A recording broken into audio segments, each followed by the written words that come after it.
Hello student, हम पढ़ेंगे औद्योगिक उत्पादों में सूक्ष्मजीव। इससे पहले वीडियो में घरेलू उत्पादों में सूक्ष्मजीव देखा गया था, जिसमें बताया गया था कि घरों में जो प्रोडक्ट्स तैयार किए जाते हैं या जो उत्पाद बनाए जाते हैं उनमें सूक्ष्मजीव किस किस तरीके से महत्वपूर्ण होते हैं और क्या क्या चीज़ सूक्ष्मजीवों से बनाया जाता है। तो वो घरेलू स्तर पर था। आज हम देखेंगे कि औद्योगिक स्तर में कैसे सूक्ष्मजीव मदद करते हैं किसी भी प्रोडक्ट को बनाने में। आजकल जनरली जो कुछ भी चीज़ बनाया जा रहा है सूक्ष्मजीवों के द्वारा, वो इंडस्ट्री के ही अंतर्गत बनाए जा रहे हैं। तो ऐसे प्रोडक्ट जो इंडस्ट्री में तैयार किए जाते हैं या औद्योगिक में बनाए जाते हैं, तो उन प्रोडक्ट को औद्योगिक उत्पाद या इंडस्ट्रियल प्रोडक्ट्स कहा जाता है। इसके अंतर्गत हम ऐसी औषधियों को देखेंगे। सबसे पहले हम देखेंगे कि औद्योगिक उत्पाद में सबसे पहले हम औषधि उद्योग में कैसे सूक्ष्मजीव मदद करते हैं या उनसे क्या क्या चीज़ तैयार किया जाता है उसके बारे में हम देखते हैं। इस तरीके से उद्योगों में मानव उपयोगी जो प्रोडक्ट्स तैयार किए जाते हैं वो औद्योगिक उत्पादों के अंतर्गत ही तैयार किए जाते हैं।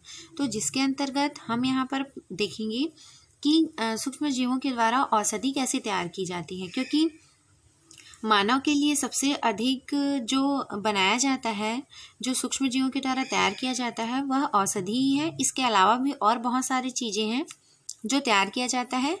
तो हम यहाँ पर औषधि के ही बारे में यहाँ पर देखते हैं।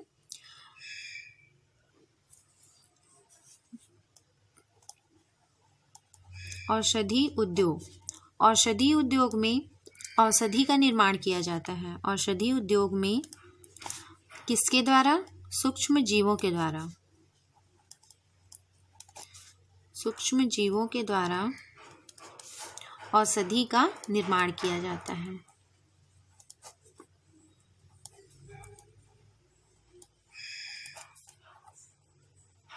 और ये औषधि मानवों के लिए उपयोगी होते हैं। इसी कारण से इनको बड़े पैमाने पर इनको तैयार किया जाता है। तो हम यहाँ पर देखेंगे कि ऐसा कौन कौन सा औषधि है जो तैयार किया जाता है। तो फॉर एग्जांपल के लिए हम एंटीबायोटिक्स क्या है?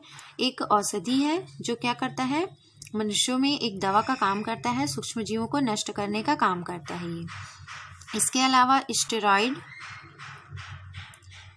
स्टेरॉइड्स से बहुत सारे हार्मोन्स का सिक्रेशन होता है।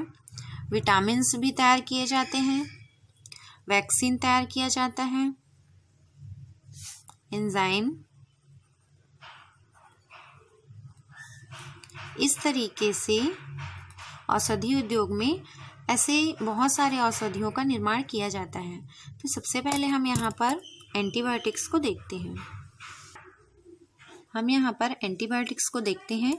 जिसको हिंदी में प्रतिजैविक कहा जाता है। एंटीबायोटिक का मतलब होता है प्रतिजैविक। तो प्रतिजैविक को सबसे पहले किसने उपयोग किया था? सर्वप्रथम उपयोग सेलमैन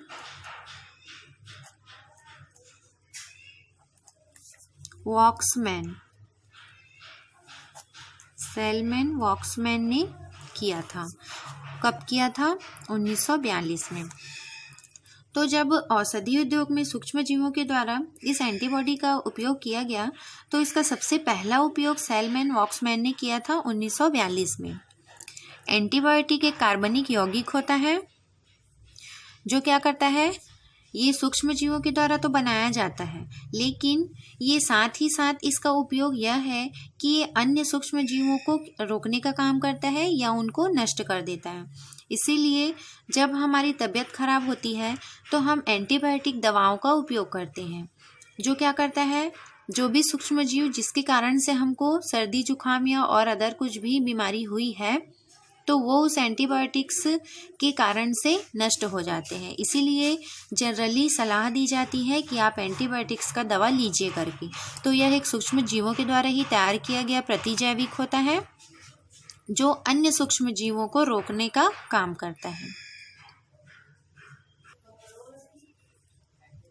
एंटीबायोटिक या प्रतिजैविक ऐसे कार्बनिक यौगिक हैं जिन्हें एक सूक्ष्म जीवों से प्राप्त किया जाता है। मतलब ये जो एंटीबायोटिक होते हैं वो या तो जीवाणुओं से भी बनाए जाते हैं या कवक से भी बनाया जाता है या एक्टिनोमाइसिटिस से भी बनाया जाता है, जो जीवाणु और कवक के बीच का संयोजक कड़ी होता है।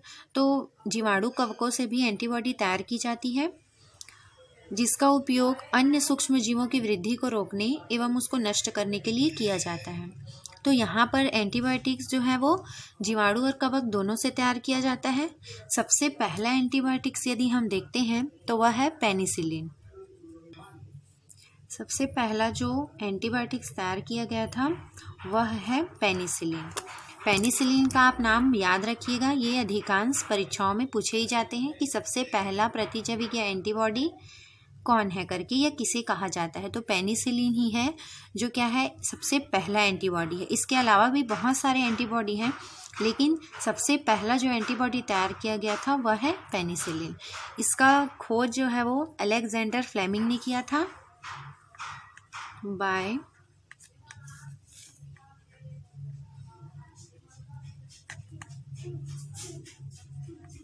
Alexander Fleming. तो इसका साइंटिस्ट का भी नाम याद रखना पड़ेगा कि पेनिसिलिन की खोज सबसे पहले जो एंटीबॉडी तैयार किया गया था उसकी खोज अलेक्जेंडर फ्लेमिंग ने की थी 1928 में। अगला हम इसका पॉइंट देखते हैं कि जो एंटीबॉडी है वो किससे तैयार किया जाता है या उनके रिसोर्स क्या क्या होते हैं। तो मैंने अभी बताया कि जो एंटीबॉडी है वो जीवाणुओं से भी प्राप्त किया जाता है, कवक से भी प्राप्त किया जाता है, और एक है इन दोनों का जो संयोजक कड़ी कहा जाता है उसका नाम है एक्टिनोमाइसिटीज। क्या है वो? एक्टिनोमाइसिटीज। तो ये तीन चीज़ें हैं जो एंटीबायोटिक्स तैयार करने में मदद करते हैं या ये एंटीबायोटिक्स के स्रोत होते हैं। तो हम यहाँ पर कुछ एंटीबायोटिक्स के नाम देख लेते हैं। यहाँ पर जैसे कि हमने सबसे पहला अगर एंटीबॉडी जो है वो पेनिसिलिन है, तो पेनिसिलिन एंटीबायोटिक्स जो है वह पेनिसिलियम क्राइसोजीनम से प्राप्त किया जाता है। पेनिसिलियम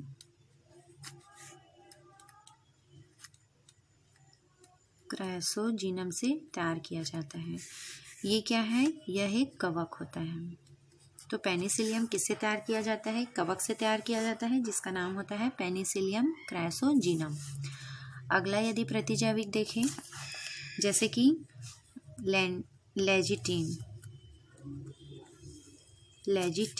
लेजिटिन भी एक कवक के ही द्वारा तैयार किया जाता है, जिसका नाम है लेंजाइटिस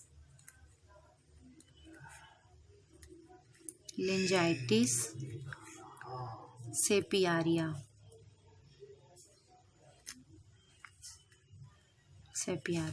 ये भी क्या है? ये भी एक कवक है। इसी तरीके से कुछ प्रतिजैविक होते हैं जो जीवाणुओं से तैयार किए जाते हैं, जैसे कि सबटिलिन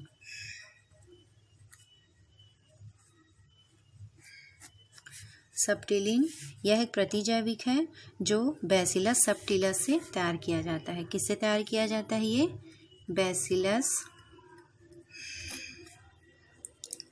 सबटिलिस से तैयार किया जाता है। यह एक जीवाणु होता है। तो इस तरीके से आपको कुछ प्रतिजैविक के नाम और किस जीवाणु या कवक से होते हैं उनका आपको नाम याद रखना पड़ेगा। एक आध दो और देख लेते हैं, जैसे कि नोवोबायोसिन।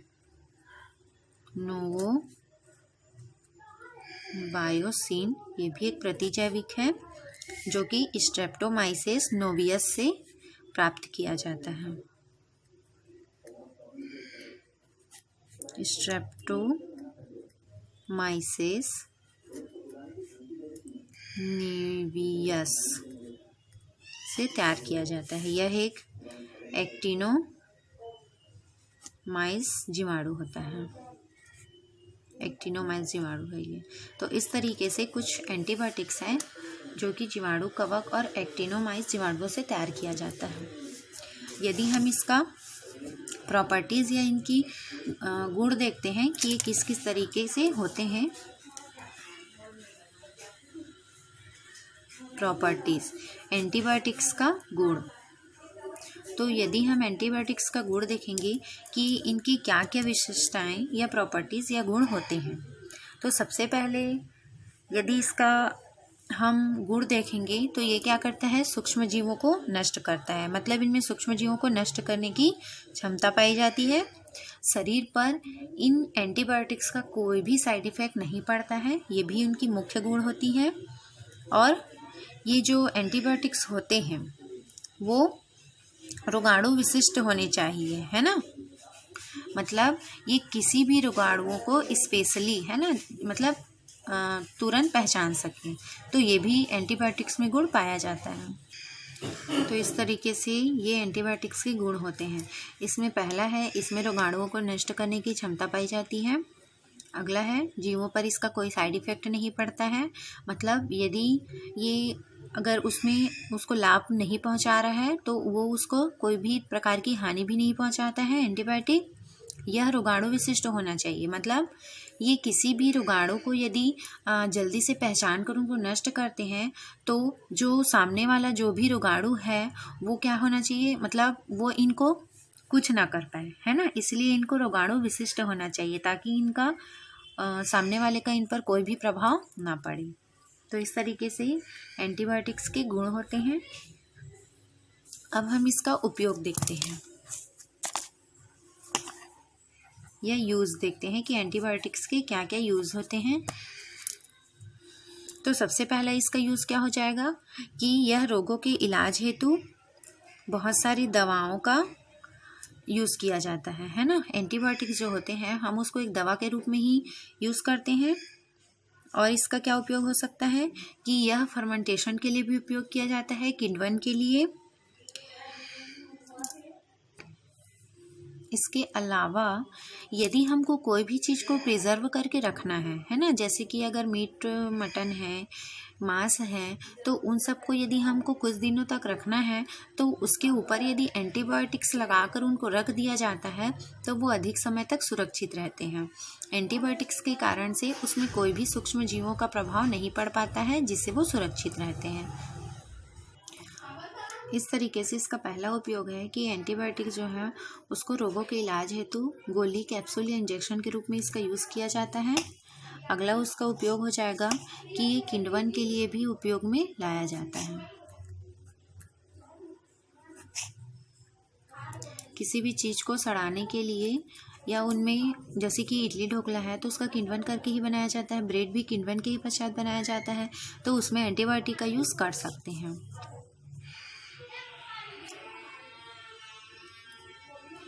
अगला उपयोग हम लिख सकते हैं कि जैसे कि खाने योग्य कोई भी चीज़ें हैं,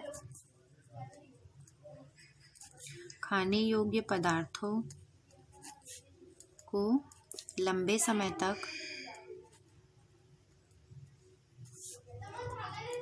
सुरक्षित रखने के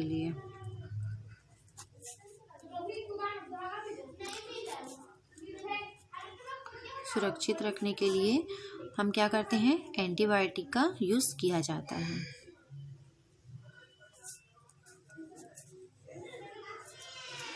तो इस तरीके से था यह एंटीबॉडी जो है वह एक सूक्ष्म जीवों से ही तैयार किया जाता है और ये क्या करता है, बाकी अन्य सूक्ष्म जीवों को नष्ट करने का काम करता है। सबसे पहला एंटीबॉडी जो तैयार किया गया था वह पेनिसिलियम है। इसके जनक हैं अलेक्जेंडर फ्लेमिंग। 1928 में इसको बनाया गया था। इसका जो सोर्स होता है वह कवक जीवाणु, एक्टिनोमाइसिटिस जीवाणु भी हो सकते हैं। इसके गुण होते हैं कि यह रोगाणुओं को नष्ट करने का काम करता है। इसका कोई भी बॉडी पर साइड इफेक्ट नहीं पड़ता है। जनरली जिसको यदि बीमारी नहीं भी होती है तो इसको यह सलाह दिया जाता है कि वह एंटीबायोटिक का यूज़ करे करके, है ना। इसका उपयोग है कि यह रोगों के इलाज के लिए उपयोगी होता है, किण्वन के लिए भी यूज़ होता है और किसी भी चीज़ को प्रिजर्व करने के लिए भी एंटीबायोटिक का यूज़ किया जाता है। नेक्स्ट देखते हैं कि सूक्ष्म जीवों के द्वारा स्टेरॉइड का उत्पादन कैसे किया जाता है। तो सबसे पहले हम स्टेरॉइड के बारे में देखते हैं। स्टेरॉइड एक जटिल कार्बनिक यौगिक होता है स्टेरॉइड क्या है? एक जटिल कार्बनिक यौगिक होता है। इसके अंतर्गत जो हार्मोन्स होते हैं, है ना, जैसे कि कोलेस्ट्रॉल, नर हार्मोन क्या है? टेस्टोस्टेरोन, मादा हार्मोन है प्रोजेस्टेरॉन, एस्ट्रोजन। तो इस प्रकार के जो हार्मोन्स होते हैं वो सभी स्टेरॉइड टाइप का हार्मोन होता है। तो हम यहाँ पर लिख लेंगे इसके अंतर्गत कोलेस्ट्रॉल,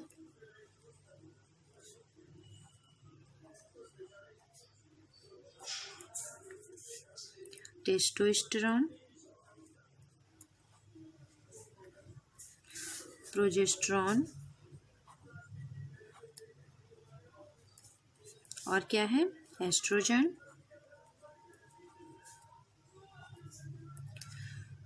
तो ये सभी जो हार्मोन्स होते हैं, एस्ट्रोजन और प्रोजेस्टेरॉन फीमेल्स के मुख्य हार्मोन्स होते हैं, लैंगिक हार्मोन कहा जाता है जिसको। और टेस्टोस्टेरोन क्या होता है? मेल का सेक्स हार्मोन होता है। कोलेस्ट्रॉल भी एक हार्मोन्स ही होते हैं। तो ये सभी क्या हैं? ये जो हार्मोन्स होते हैं वो स्टेरॉइड के ही अंतर्गत आते हैं। तो जैसे कि नॉर्मली रूप से ये जो हार्मोन्स होते हैं वो शरीर में ही उत्पन्न होते हैं, लेकिन कई ऐसे भी व्यक्ति होते हैं जिनके शरीर पर यदि इन हार्मोन्स की कमी हो जाती है तो उनको कई प्रकार के रोग हो जाते हैं। इसीलिए इसको औद्योगिक क्षेत्र में इसका क्या किया जाता है? सूक्ष्म जीवों के द्वारा इसको बनाया जाता है और फिर इसको उन जीवों में इंजेक्ट करा दिया जाता है जिनमें इन हार्मोन्स की कमी होती है। जैसे कि टेस्टोस्टेरोन क्या करता है? यह एक नर हार्मोन होता है जिसमें शुक्राणु का निर्माण के लिए ये प्रेरित करते हैं, ये उत्तरदायी होते हैं। तो जिस भी पुरुषों में यदि टेस्टोस्टेरोन की कमी हो जाती है तो उसके कारण से उनमें क्या होती है? बहुत सारी बीमारियां आती हैं। जैसे उनमें बंधे हो जाते हैं, वो संतान उत्पन्न करने की क्षमता नहीं होती उनमें। तो इस वजह से वो क्या करते हैं? अपना इलाज करवाते हैं। तो उस दौरान उनको टेस्टोस्टेरोन जो सूक्ष्म जीवों से तैयार किया जाता है उनको दवाओं के रूप में उसको दिया जाता है, जिससे उनकी बीमारी दूर हो जाती है। उसी प्रकार से महिलाओं में भी कई प्रकार की बीमारी होती हैं, अधिकतर उनमें गर्भ से संबंधित बीमारियां होती हैं। तो उनको जो टैबलेट दिया जाता है जिसकी वजह से उनके संतान होते हैं या और भी जो बहुत सारी बीमारियां हैं वो ठीक होते हैं, उसका कारण यही है कि उनमें जिस चीज़ की कमी होती है, जैसे कि जो हार्मोन्स होते हैं एस्ट्रोजन और प्रोजेस्टेरॉन हार्मोन क्या करते हैं? एक दोनों चीज़ जो है वो गर्भधारण में मदद करते हैं। तो जिन महिलाओं में ये अनियमित रूप से या कम या ज़्यादा पाए जाते हैं तो उसको क्या किया जाता है? कंट्रोल किया जाता है। तो इन सभी स्टेरॉइड्स का, इनको सबको एक साथ स्टेरॉइड कहा जाता है। तो इन सभी हार्मोन का उत्पादन सूक्ष्म जीवों के द्वारा इंडस्ट्री में किया जाता है। सूक्ष्म जीवों द्वारा किया जाता है। कहाँ किया जाएगा? अब सूक्ष्म जीवों के द्वारा किया जा रहा है तो औद्योगिक क्षेत्र में इसका उपयोग किया जाता है। तो इसमें क्या होता है? ये भी कई प्रकार के जीवाणुओं से तैयार किया जाता है, जैसे कवक से, जीवाणुओं से, एक्टिनोमाइसिटिस जीवाणुओं से भी ये तैयार किए जाते हैं। जैसे कि हम यहाँ पर एक हार्मोन ले लेते हैं, प्रोजेस्टेरॉन हार्मोन।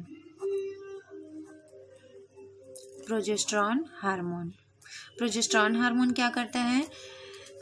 जब गर्भधारण अवस्था आती है तब ये प्रोजेस्टेरॉन हार्मोन्स फीमेल में दुग्ध ग्रंथि के निर्माण को प्रेरित करते हैं और क्या करते हैं कि ये उनके गर्भ निरोधक के रूप में भी महिलाओं में यूज़ किया जाता है।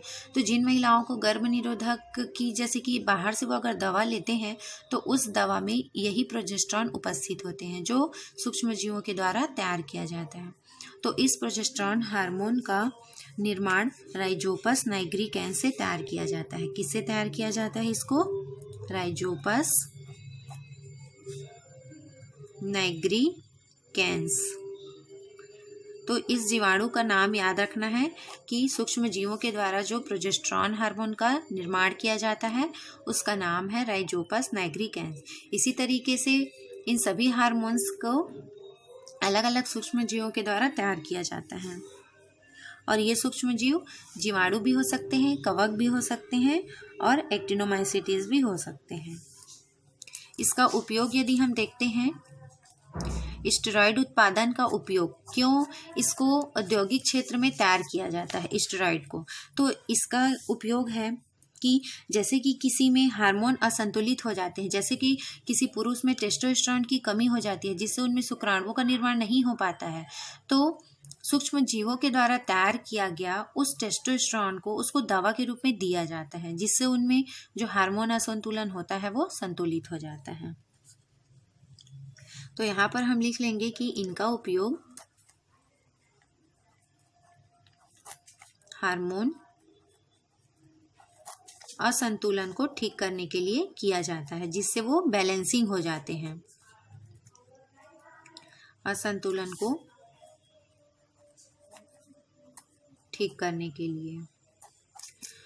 अगला उसमें उपयोग हम लिख सकते हैं कि इसको गर्भ निरोधक के रूप में भी, जो गोलियां आती हैं गर्भ निरोधक की, वो इसी से ही बनाया जाता है, गर्भ निरोधक गोलियों के उत्पादन में।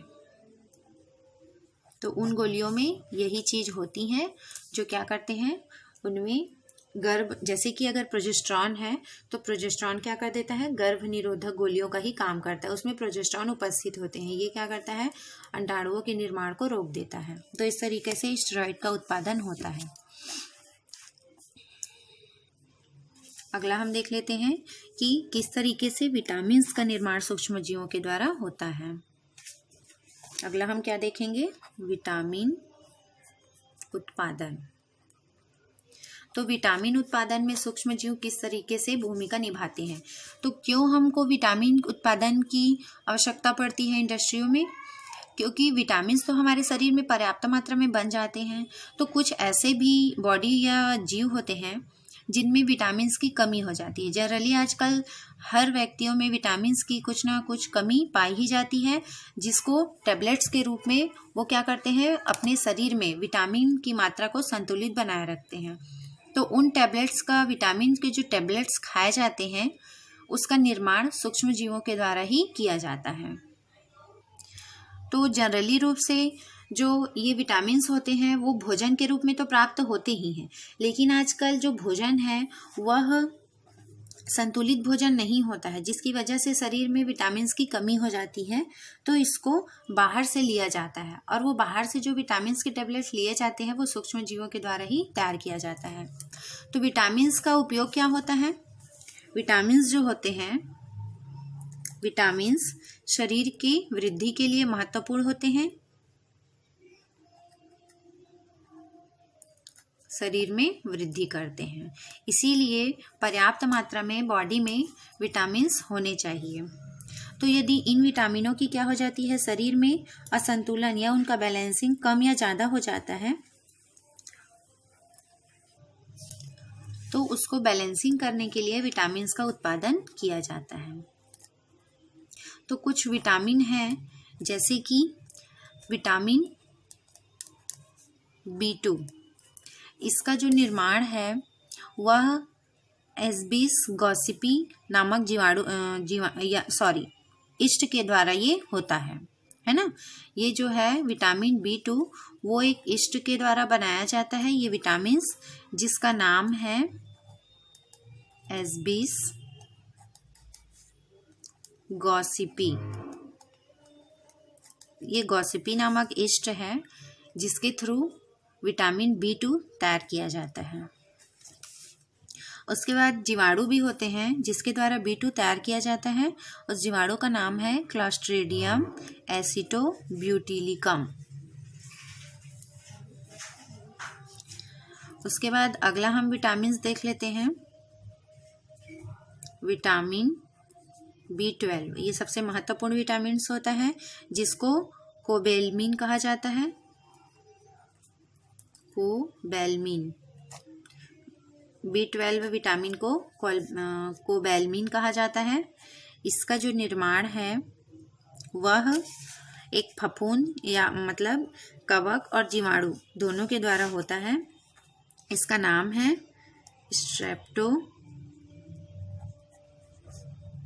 माइसिस ओलिवेसियस, ओलिवेसियस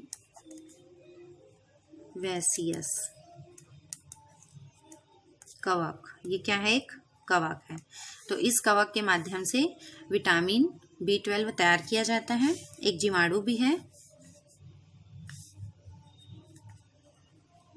बैसिलस मेगाथीरियम।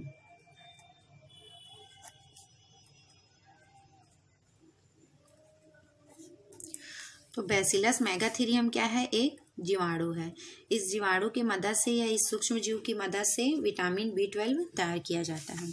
इसके अलावा विटामिन C जो कि खट्टी चीज़ों से प्राप्त होते हैं। ये जो विटामिन B होते हैं ये दलहनी दाल वगैरह से प्राप्त होते हैं। सोयाबीन है उससे भी प्राप्त होता है, ये दूध से भी प्राप्त होता है, लेकिन जनरली ये दलहनी फसलों से ही प्राप्त होते हैं। उसी प्रकार से विटामिन C है, ये भी हमारी बॉडी के लिए महत्वपूर्ण होते हैं। ये हमारे त्वचा के लिए बहुत ज़्यादा इम्पॉर्टेंट होते हैं। इसका नाम होता है एस्कॉर्बिक एसिड। क्या नाम है इसका? एस्कॉर्बिक एसिड, जिसको कहा जाता है विटामिन C। तो विटामिन C जो है वह किससे तैयार किया जाता है? एसिटोबैक्टर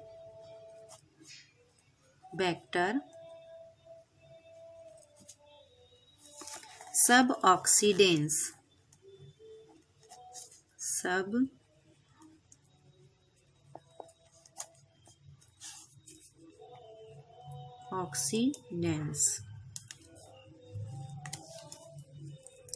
तो इससे विटामिन C तैयार किया जाता है। तो इस प्रकार से विटामिन्स का भी उत्पादन किया जाता है इंडस्ट्रियल एरिया में, जो कि सूक्ष्म जीवों से तैयार किया जाता है।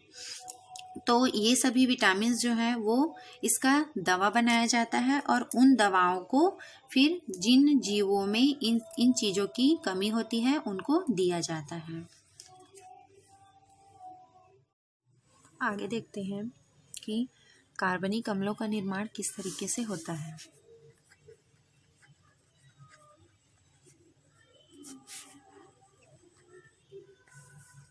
कार्बनिक अम्ल का उत्पादन। तो कार्बनिक अम्ल का उत्पादन भी सूक्ष्म जीवों के द्वारा ही किया जाता है। तो ऐसे कौन कौन से कार्बनिक अम्ल हैं जिसमें कार्बनिक अम्ल पहला है एसिटिक एसिड एक अम्ल होता है। सिट्रिक एसिड, सिट्रिक अम्ल, लैक्टिक एसिड या लैक्टिक अम्ल, फ्यूमेरिक एसिड,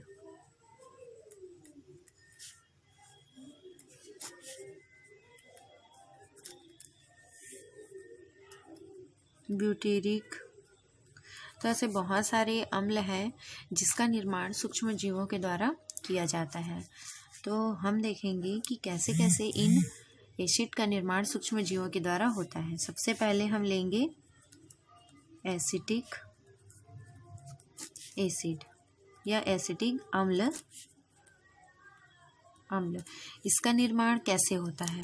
तो सबसे पहले इसमें क्या करते हैं, एसिटिक अम्ल के उत्पादन के लिए सर्वप्रथम किसी भी, जैसे कि कार्बोहाइड्रेट्स है ना, तो कार्बोहाइड्रेट्स को ईस्ट डालकर, कार्बोहाइड्रेट्स में क्या कर देते हैं, जैसे कि हमने लिया कार्बोहाइड्रेट्स C6H12O6, ग्लूकोज लिया तो कार्बोहाइड्रेट ले लिया। इस कार्बोहाइड्रेट को क्या करवाते हैं, फर्मेंटेशन करवाते हैं। किसके माध्यम से? ईस्ट के द्वारा, है ना। ईस्ट से क्या करवाते हैं, किण्वन करवाया जाता है। तो जब इस कार्बोहाइड्रेट्स में या ग्लूकोज में, इसको क्या मान लेते हैं हम, कार्बोहाइड्रेट। तो इस कार्बोहाइड्रेट में जब ईस्ट डाल दिया जाता है और इसका क्या होता है, फर्मेंटेशन की क्रिया होती है, तब यह किस में चेंज हो जाता है, एथिल अल्कोहल में चेंज हो जाता है। किण्वन के पश्चात ये जो है वह एथिल एल्कोहल में चेंज हो जाता है, एथिल अल्कोहल में चेंज हो जाता है। और इस ईस्ट का नाम क्या होता है? इस ईस्ट का नाम है सैकेरोमाइसिस सीरेविसिस। ठीक है, तो एसिटिक अम्ल बनाने का ये क्या है? प्रथम चरण है। प्रथम चरण में क्या करते हैं? कार्बोहाइड्रेट्स को ईस्ट के द्वारा फर्मेंटेशन कराया जाता है, जिससे वह एथिल एल्कोहल में चेंज हो जाता है। उसके बाद द्वितीय चरण में क्या करते हैं? इस एथिल एल्कोहल को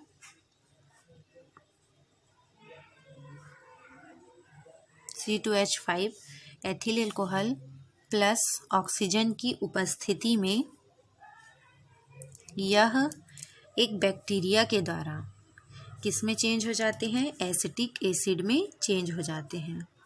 CH3COOH प्लस H2O। तो ये है एथिल एल्कोहल। एथिल एल्कोहल किस में चेंज हो जाता है? एसिटिक अम्ल में चेंज हो जाता है। तो एथिल एल्कोहल को एसिटिक अम्ल में चेंज करने के लिए एक बैक्टीरिया होता है, जो इस पर क्या कर दिया जाता है? इंजेक्ट करा दिया जाता है या इस पर प्रवेश करा दिया जाता है, और उस बैक्टीरिया का नाम है एसिटोबैक्टर एसिटाइल। उस बैक्टीरिया का नाम है एसिटोबैक्टर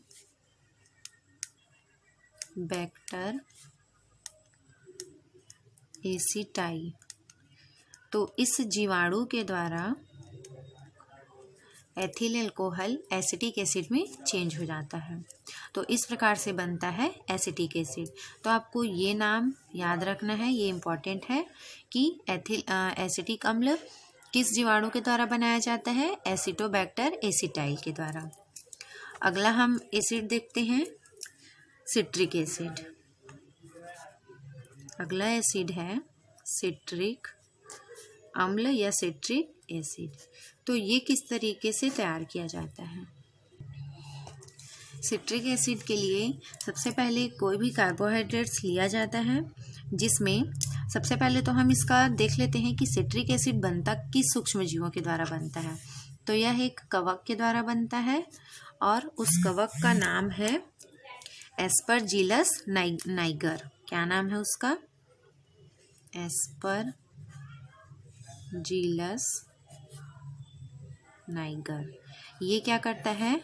सिट्रिक अम्ल का निर्माण करता है। इसमें क्या होता है कि किसी भी कार्बोहाइड्रेट पोषक पदार्थों में इस कवक को डाल दिया जाता है। डालने के पश्चात वो कवक क्या करते हैं? सिट्रिक एसिड का स्त्राव करने लगते हैं, जिसे कैल्शियम है ना, कैल्शियम हाइड्रोक्साइड द्वारा अवक्षेपित करके उसको अलग कर लिया जाता है। तो इस तरीके से सिट्रिक एसिड का निर्माण कवक के द्वारा होता है, जिसका नाम है एस्परजिलस नाइगर। ये जो सिट्रिक एसिड होता है, यह जैसे कि कैंडी वगैरह जो बनाया जाता है, मुरब्बा है, जेली है, कैंडी है, तो उन सब में इसको क्या कर दिया जाता है? डाल दिया जाता है। सिट्रिक एसिड डालने से वो लंबे समय तक सुरक्षित रहते हैं।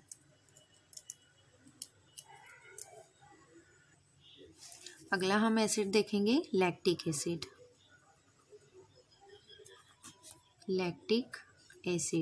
लैक्टिक एसिड का निर्माण सबसे पहले तो जो लैक्टिक एसिड होता है, वह जो कार्बोहाइड्रेट्स जो उत्पन्न करते हैं, जैसे कि आलू हो गया, आलू के जो मंड निकलते हैं वो हो गए, चावल हो गया, स्टार्च, तो इन सब में क्या करते हैं?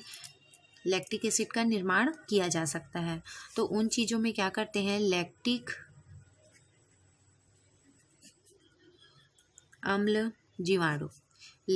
अम्ल जीवाणु को मिला दिया जाता है, और वहाँ पर ये जीवाणु क्या करते हैं? आपस में मिलकर, है ना, और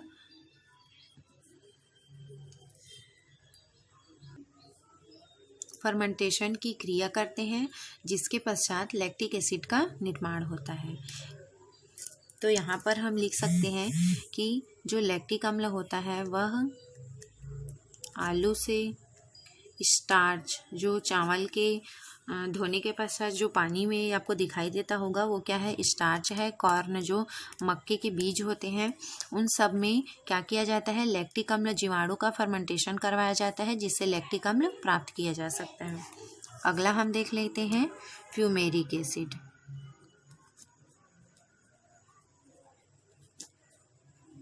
फ्यूमरिक अम्ल, फ्यूमरिक अम्ल भी क्या है, एक एसिड होता है। इसका निर्माण राइजोपस नाइग्रिकेंस के द्वारा होता है। तो इसका हम जीवाणु का नाम लिख लेते हैं, राइजोपस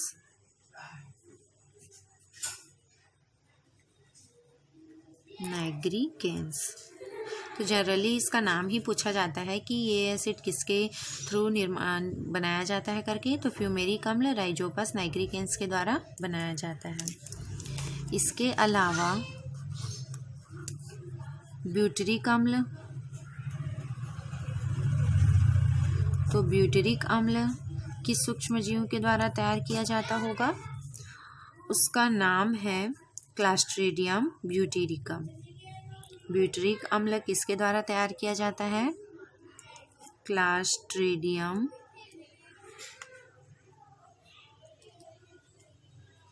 ब्यूटेरिकम।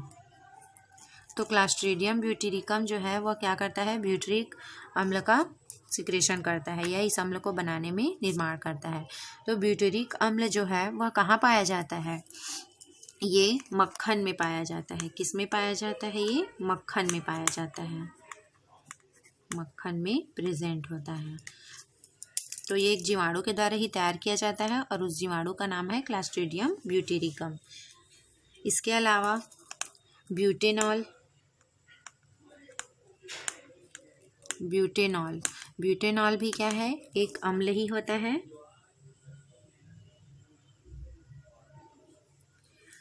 ये एक शर्करा के रूप में पाया जाता है। तो ये क्लास्ट्रीडियम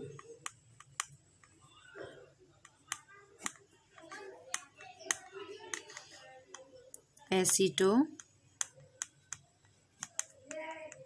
ब्यूटिलिक जीवाणु के द्वारा तैयार किया जाता है।